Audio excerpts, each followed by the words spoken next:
What's going on, everybody? It's AG here. Today, we're going to be ranking the college football playoff semifinal defenses. We've got 4 really good defenses.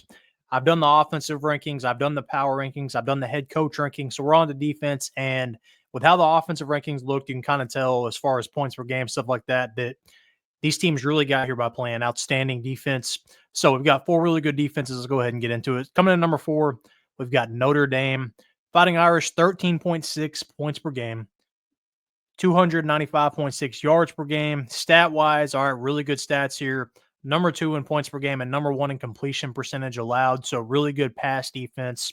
Led by Xavier Watts, all right, safety. He's part of the reason why that completion percentage is so low. 6 interceptions, and then Jack Kaiser leading the way with 75 tackles. In the college football playoff, 27 points allowed.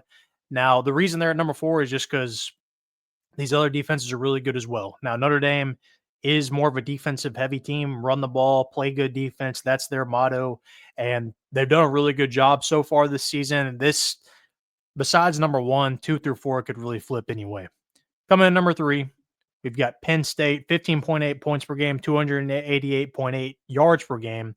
Stat-wise, number 6 in yards per game and number 4 in rushing touchdowns allowed. Now, the reason, despite those numbers, some of them not being as good as Notre Dame, the reason they're here, they played a little tougher schedule than Notre Dame. So some of these numbers are going to be a little jaded just from who has played. Led by Abdul Carter, 11 sacks, going to be a top 10 pick in the draft, probably top 5. And then Jaylen Reed, 92 tackles, 3 interceptions. In the playoff, they've allowed 24 points.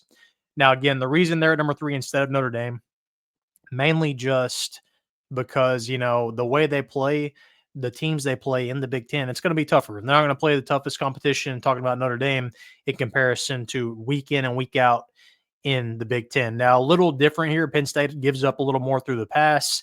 Notre Dame gives up a little more through the run. Number 2, we've got Texas. Points per game, 14.5. Yards per game, 277.9. Stat-wise, number 3 in yards per game, number 4 in points per game. Texas defense has been outstanding this year because if you've watched any Texas football, their offense has kind of been lackluster a lot and relied a lot on that defense. You watched last week against Arizona State. That defense played their butt off that first half. Offense just 3 and out, 3 and out, 3 and out, 3 and out, over and over. Texas defense is on the field the whole game. They get tired, give up a lot of points by the end, but that's really not on them.